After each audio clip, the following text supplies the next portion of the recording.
भुजाओं की हमें आवश्यकता होती है कोई भी बहुभुज बनाने के लिए, और 3 भुजाओं से कोई बहुभुज बनता है तो उसको हम क्या कहते हैं, उसको हम कहते हैं त्रिभुज।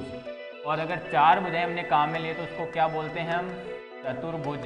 और इस प्रकार से आगे आप जानते हैं त्रिभुज, चतुर्भुज, पंचभुज, षटभुज, सप्तभुज, अष्टभुज, इस प्रकार से आगे इनका नाम चलता है। अब त्रिभुज की हम बात करें तो त्रिभुज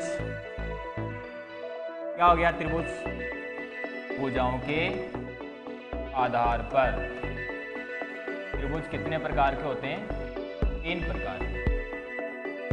3 प्रकार के कौन कौन से होते हैं, अगर तीनों भुजाएं समान हैं तो उसको हम समबाहु त्रिभुज कहते हैं। 2 भुजाएं समान है तो उसको हम समद्विबाहु त्रिभुज कहते हैं। और अगर तीनों भुजाएं असमान है या अलग अलग माप की है तो उसको हम विषमबाहु त्रिभुज कहते हैं, विषमबाहु त्रिभुज कहते हैं। भुजाओं के आधार पर और कोणों के आधार पर त्रिभुज फिर 3 प्रकार के होते हैं। कोणों के आधार पर भी त्रिभुज कितने प्रकार के होते हैं, 3 प्रकार के।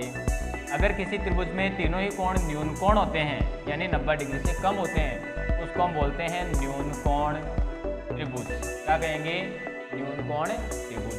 अगर किसी त्रिभुज का एक कोण, कोई सा भी एक कोण 90 डिग्री का हो जाए, यानी कि समकोण हो जाए, तो उस त्रिभुज का नाम हो जाता है समकोण त्रिभुज। और किसी त्रिभुज में अधिकतम एक ही समकोण बन सकता है भाई, 90 डिग्री से ज़्यादा के या 90 डिग्री का केवल एक ही कोण बन सकता है। और 90 डिग्री से ज़्यादा अगर हो गया तो उसको हम बोलेंगे अधिक कोण त्रिभुज। तो 90 डिग्री या 90 डिग्री से ज़्यादा के कितने कोण बन सकते हैं किसी त्रिभुज में, एक ही कोण बन सकता है।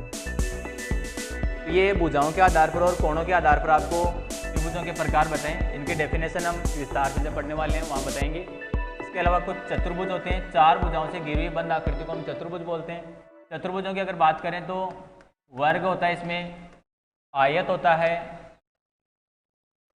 वर्ग क्या होता है, ऐसा चतुर्भुज जिसकी चारों भुजाएं बराबर है और प्रत्येक कोण समकोण है तो उसको हम वर्ग कहते हैं। आयत में क्या हो जाता है, आमने सामने की भुजाएं बराबर होती हैं और प्रत्येक कोण समकोण होता है। इसके अलावा सम चतुर्भुज होता है जिसकी चारों भुजाएं बराबर हो। ऐसा चतुर्भुज जिसकी चारों भुजाएं बराबर हो जाती है तो उसको क्या बोलते हैं, सम चतुर्भुज। देखो वर्ग में प्रत्येक कोण 90 डिग्री बताया था, यहाँ प्रत्येक कोण 90 डिग्री हो ऐसी कोई कंडीशन नहीं है, केवल 4 भुजाएं बराबर हो गई, इसका मतलब सम चतुर्भुज है।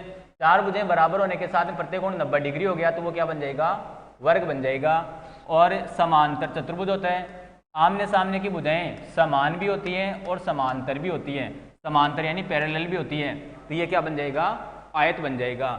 आयत में क्या बताया था, प्रत्येक कोण समकोण होता है, लेकिन यहाँ समांतर चतुर्भुज में कोण की कोई कंडीशन अप्लाई नहीं होती है।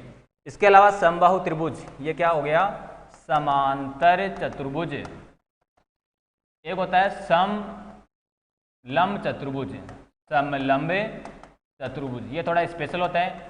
समलंब चतुर्भुज क्या होता है, इसमें भुजाओं का, आमने सामने की भुजाओं का केवल एक जोड़ा समांतर होता है और कोई कंडीशन नहीं है दूसरी भुजाएं किस प्रकार की है, केवल एक जोड़ा क्या होना चाहिए, समांतर होना चाहिए, तो उसको हम बोलते हैं समलंब। एक बच जाता है इसमें पतंग, क्या, हाँ सबका पसंद, सबको पसंद है ये। तो इसमें आसन भुजाओं का प्रत्येक जोड़ा बराबर होता है। जैसे ये लगातार 2 भुजाएं आ रही है, ये दोनों आपस में बराबर है, फिर ये दोनों भुजाएं आपस में बराबर है, तो इस प्रकार को हम जो चतुर्भुज बनता है उसको क्या बोलते हैं, पतंग।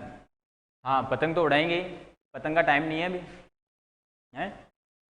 तो ये चतुर्भुजों के सामान्य आपको अभी नाम बताएं, इनकी बहुत सारी विशेषताएं होती हैं, इनके विकर्णों के बारे में पढ़ेंगे, इनकी भुजाओं के बारे में पढ़ेंगे, इनके कोणों के बारे में पढ़ेंगे, कोणों का आपस में संबंध क्या होता है, विकर्णों का आपस में संबंध क्या होता है, जब इनकी मध्य बिंदुओं को मिला देते हैं तो किस प्रकार की आकृतियां बनती हैं, ये सब हम आगे पढ़ने वाले हैं। अपने जब कोर्स को विस्तार से पढ़ेंगे उस वक्त हम ये पढ़ेंगे। अभी जो जितना आपको बता दिया उसका आप दोहरान करें, अपने नोटबुक में इसको नोट करेंगे, ठीक है। पढ़ते रहेंगे, मस्त रहेंगे।